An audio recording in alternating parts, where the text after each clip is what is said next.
আসসালামু আলাইকুম। তো আজকে আমি আমার কবুতরের একটা আশ্চর্য জিনিস দেখলাম, তো ভাবলাম আপনাদের সাথে শেয়ার করি। দেখেন, এই আমার এই কবুতরটায় দেখেন, এই তিনটে ডিম দিছে, তিনটে ডিম দিছে। এই যে তিনটে ডিম দিছে। অবাক, আমি জানতামই না যে কবুতরে তিনটে ডিম দিতে পারে।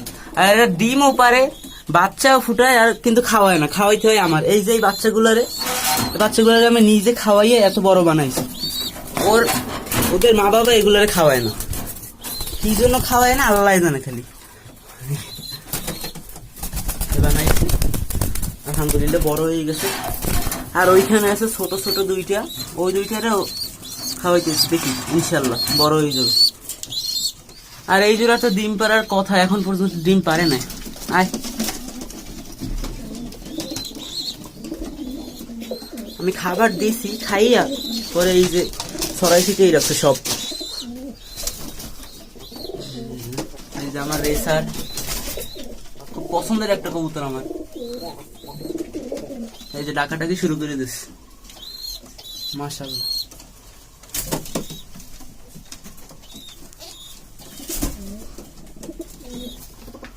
এই যে ওদের ক্ষুধা লাগছে, এখন খাওয়ান লাগবে।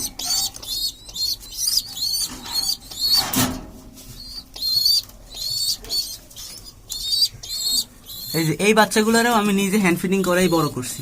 এই মাশাআল্লাহ, এগুলো বড় হয়ে গেছে, খুব সুন্দর, মাশাআল্লাহ। এই যে এই বাচ্চাটা যখন আমি করছিলাম তখন বয়স ছিল মনে হয় 10 দিন, এরকম করে অনেকগুলোই ছিল।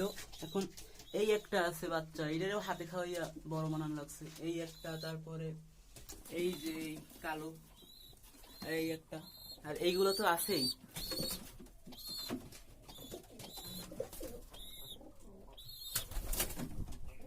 তো আমার কিন্তু টিয়া পাখিও আছে একজোড়া।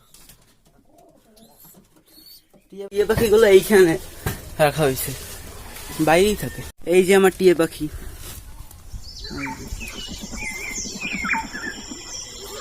সারাদিন ডাকাডাকি করে, মিঠু আর মিঠাই।